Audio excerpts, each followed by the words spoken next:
Guys, you're here with me, Jen the Taxidermy Witch, and we're back for another episode, and we are decoding and talking about and understanding Crowley's Thoth Tarot, okay? And we're doing multiple episodes in this series on the Taxidermy Witch.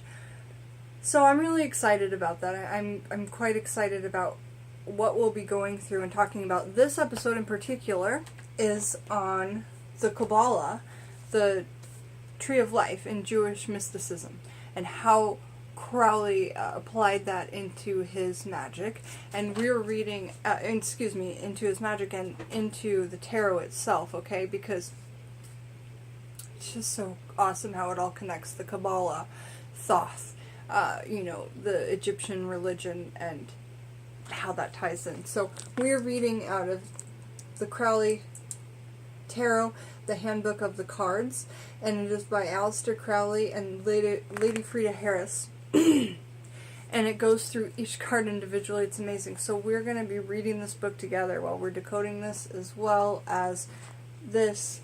The video coming up will be some frequently asked questions, but let's get into the Cabala, the Tree of Life. So let me just show you the picture that he's got here.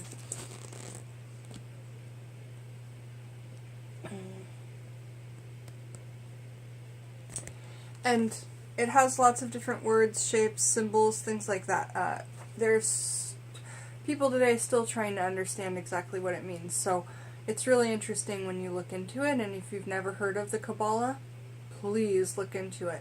In this book here, he's spelling it with a C, C-A-B-A-L-A. It's also spelled with a K or a Q. Alright? So, Cabala, the Tree of Life. Origin. The Tree of Life is the central glyph of the Jewish secret teachings, the so-called Cabala.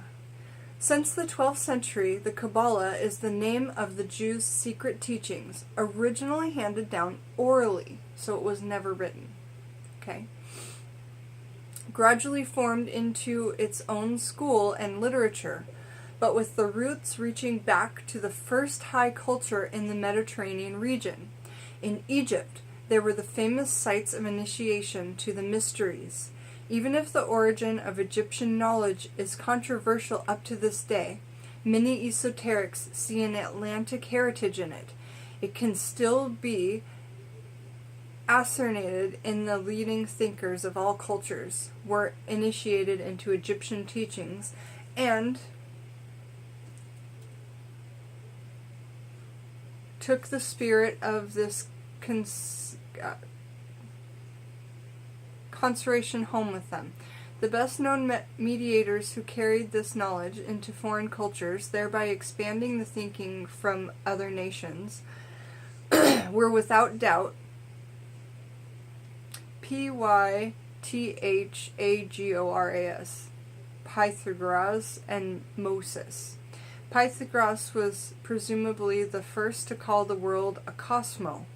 He saw the nature of things in the number, the harmony of the spheres as the universal principle of order and unity, and advocated the teaching of reincarnation.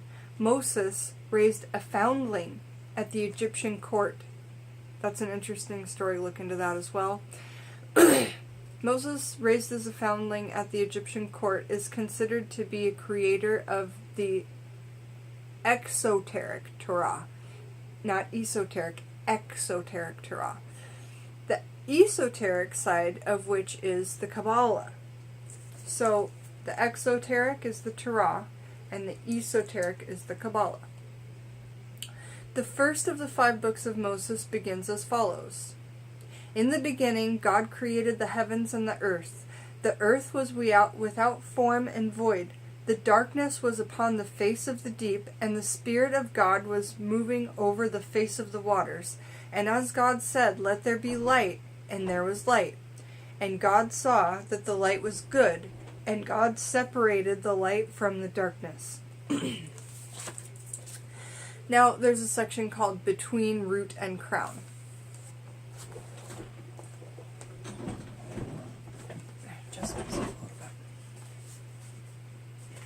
Okay, between root and crown.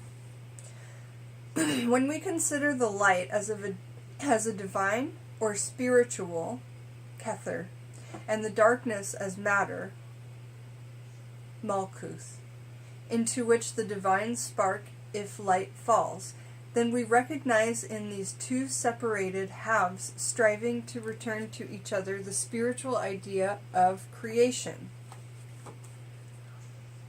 The polar tension upon which the physical laws are based, or, formulated in a more modern manner, a perceptive model that allows us to interpret reality. The spark of light that has fallen to the lowest level of matter naturally seeks to return to God. We are therefore already in the middle of the tree of life. More precisely put, somewhere between the root and the crown, representing the reciprocal exchange in the course of creation. For the Kabbalist, the story of creation was neither pure fiction nor did they take it literally. I really like that because that's how I feel about the Bible and a lot of other religious texts. For the Kabbalist, the story of creation was neither pure fiction nor did they take it literally. It simply served them as a map or a timetable in order to consciously anchor the incomprehensible. In the process, they assumed, probably inspired by Pythagoras, that only the more extreme abstraction is fundamental enough to comprehend the inconceivable, and that numbers are the closest approximation to the incomprehensible. In the Tree of Life, the last reality is consequently symbolized by 10 circles. So there's 10 circles on there, which themselves do not form a direct statement, but rather describe general cycles, and the conception of which is only accessible when other levels of effort are added and combined with them. The Cabala, then, is not just some philosophical or religious system, but rather a model of the universe colored by Jewish tradition, the elements of which first appeared in the Pythagorean theory of harmony. Its foundation, however, can probably be found in the Oriental teaching of emanation. Pappus, among the most important of the French esoterics and author of one of the best books on the Cabala and one of the most controversial on the Tarot, wrote, "The Cabala is the science of the soul and of God and all relationships which occur between them." I just want to read that again. The Cabala is the science of the soul and of the God, so the soul and the God, and all relationships which occur between them. That's flippin' beautiful, and that's why I feel like y'all should be looking into the Cabala, because it sounds flippin' amazing.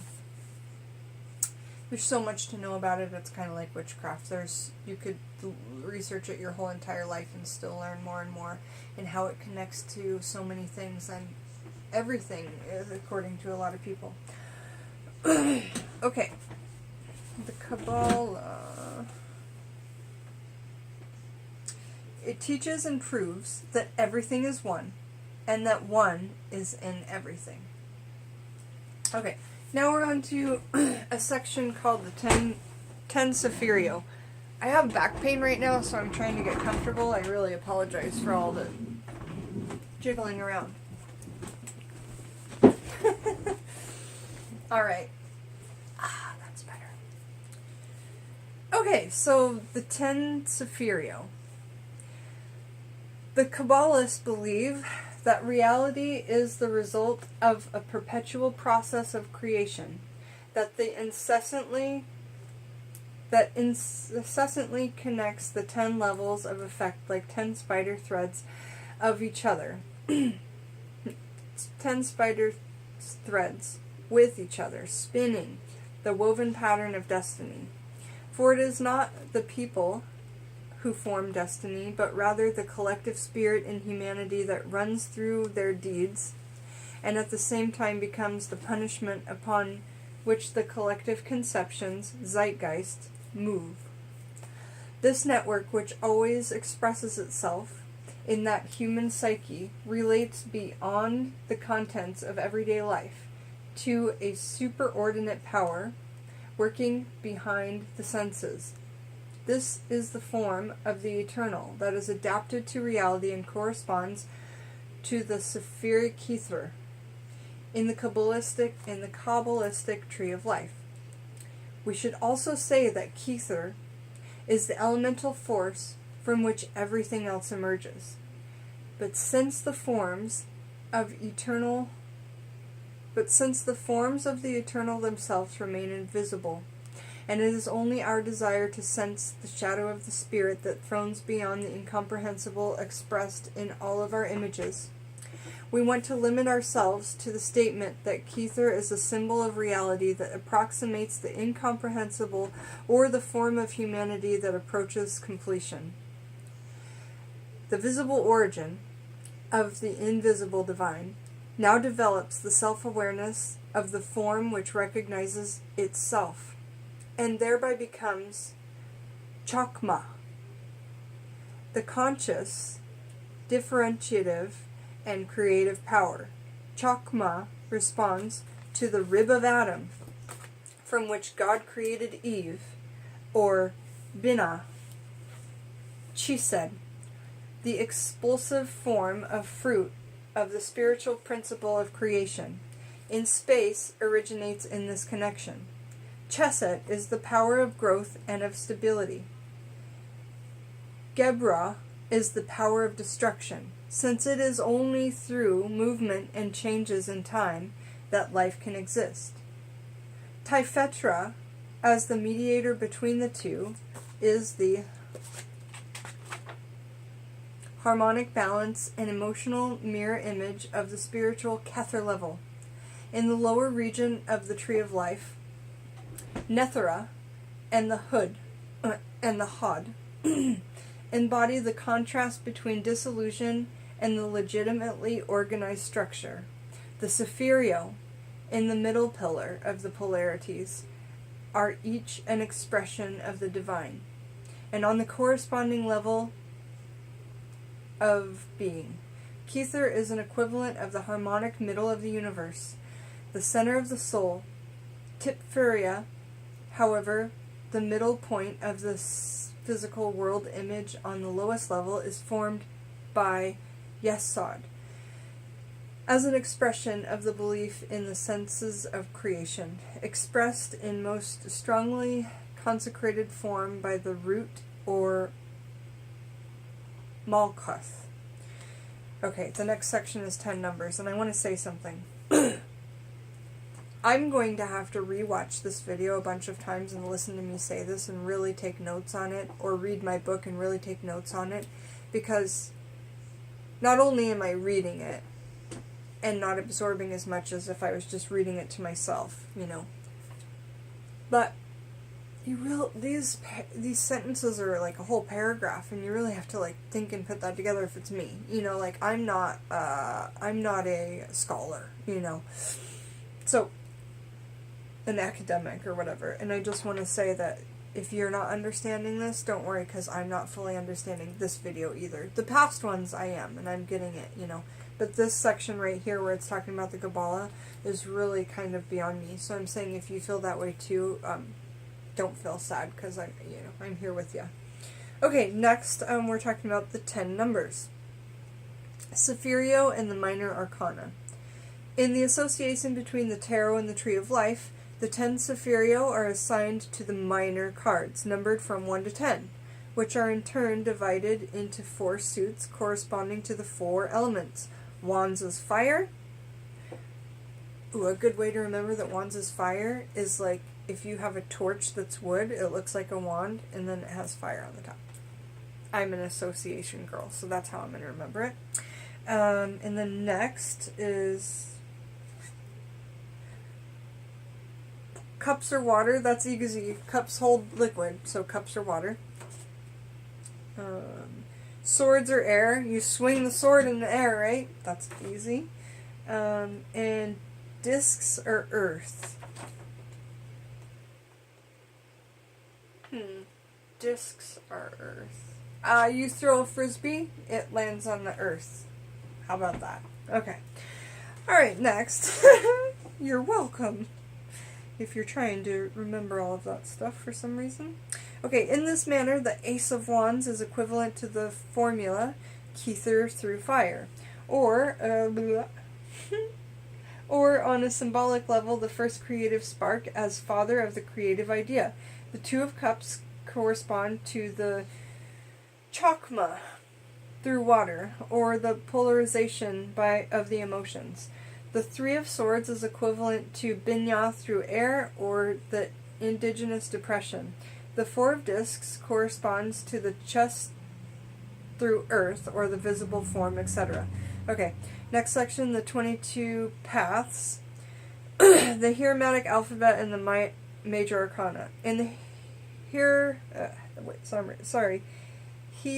Hebric, like Hebrew, Hebric alphabet, there are 22 letters. This is the number of paths in the Sefer Yetzirah, or the Book of Creation, the part of the Cabala that relates to the creation and its laws. This book explains the creation of the world in anthology to the 22 letters of the Hebric alphabet. There are 3 mother letters for the elements, 7 double letters for the planets, and 12 simple letters for the zodiac.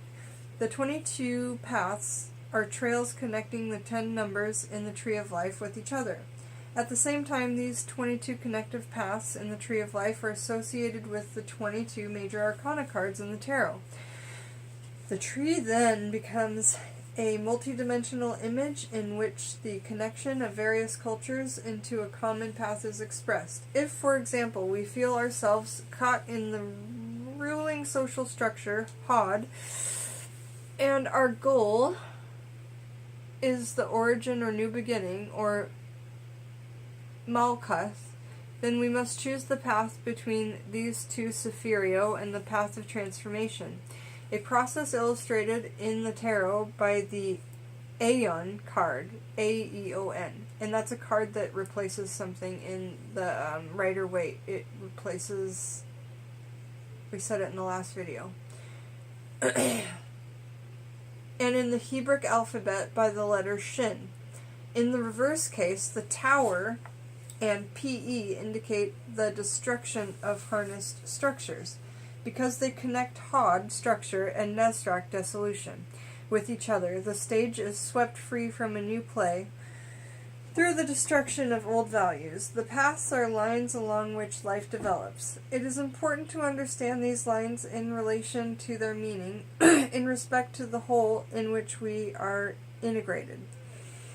Human beings need models in which they can believe, and the Tree of Life itself is a major image of the cosmos according to the Hermetic law, as above, so below. Oh my gosh, if you stayed with me through all of that, holy polies, I didn't really enjoy that. I need to learn, I need like a real beginner's guide about the Cabala and how to understand it, and I'd like to read that to you guys at some point. But I want to read this book from start to finish with you guys. And so I read it. But now the next section in this next video that's coming up is